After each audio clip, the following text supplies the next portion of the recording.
On the day the church bells rang, silence fell heavier than thunder when Ben stepped forward. His secret, buried deep like roots in the dark, rose in front of God, family, and his own brother. Whispers turned to gasps. A bride trembled in white, and two brothers faced each other with love and rage tangled in the air. In that moment, vows paused, hearts broke, and nothing in that southern church would ever be the same again. The storm had finally come, and everyone was watching.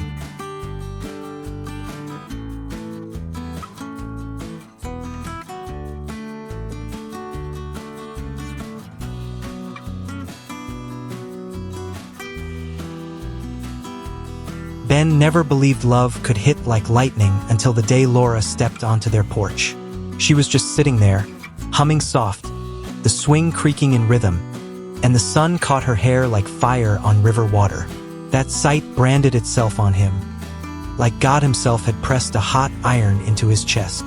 But fate's a tricky player, and fate had already given her to Mark, his older brother. Folks in town whispered about their love like it was already written in stone. Mark had asked, Laura had said yes, and the wedding bells were waiting to ring. But Ben? Poor Ben carried a storm inside him. He smiled when she smiled. He laughed when she laughed. But his laughter was hollow, his smile a mask. Every hello from her felt like honey, and every goodbye stung like nettles. He kept telling himself it was wrong. Wrong as stealing bread from the church table. Wrong as drinking from the preacher's flask. But his heart didn't know wrong from right. It only knew Laura. Nights, he'd lie flat on his bed, listening to the whippoorwills, whispering into the dark. Lord, why her? Why now? Why me? The night never answered. It just hummed, like it knew he was trapped. Days rolled on like wagon wheels, squeaking and steady, carrying him further into the fire. Laura was everywhere. By the stove helping Mama, in the garden plucking beans, laughing in the kitchen like she had always been part of the family. She called Ben brother, and oh, how that word cut deeper than any knife.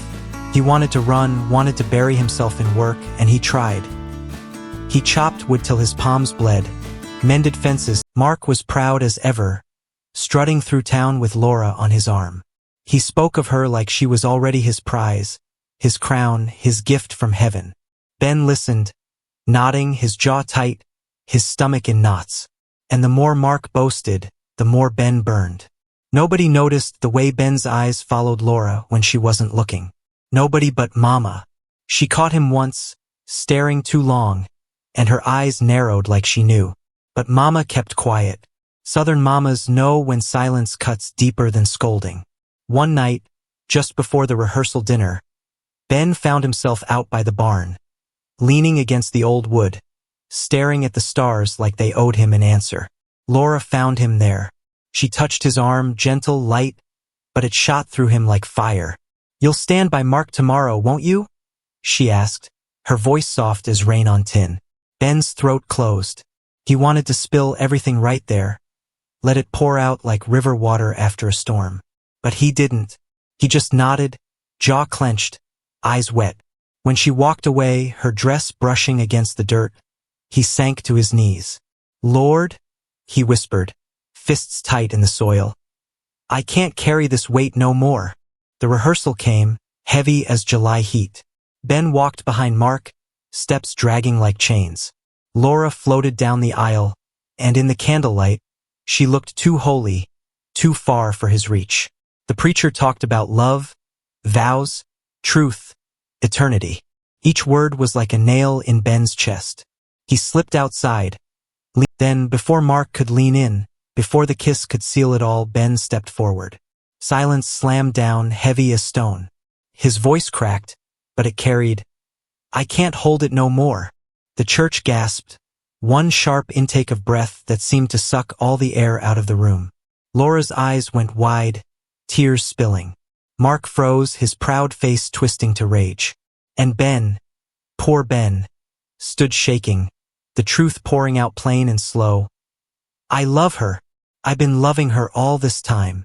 Whispers broke loose like wild horses. Some folks cried. Some shook their heads. Mark's fists clenched, his jaw tight enough to break. He shoved Ben hard, rage spilling. Ben stumbled, heart pounding like war drums. Laura rushed between them, her dress trembling like a flag caught in storm wind. "Stop! Please stop!" Her voice cracked, but cracks don't mend broken stone. The preacher tried to calm the storm, but the storm was already loose. The wedding shattered like glass. Laura ran, veil trailing behind her, tears staining her face. Mark stormed out the back, anger carrying him far away. And Ben? Ben stood at the altar, alone, every eye on him, shame heavy as iron chains. Some said he was a fool. Some whispered he was brave. But Ben only felt hollow, burned clean through. That evening, he watched the sun sink slow behind the trees. The cicadas sang, the crickets answered, but no sound could soothe him. He whispered into the dusk the same words that haunted him from the start. Why her? Why now? Why me? And the wind? The wind gave no answer, just carried his question off into the night, where it would echo forever, like the sound of a heart breaking, again and again.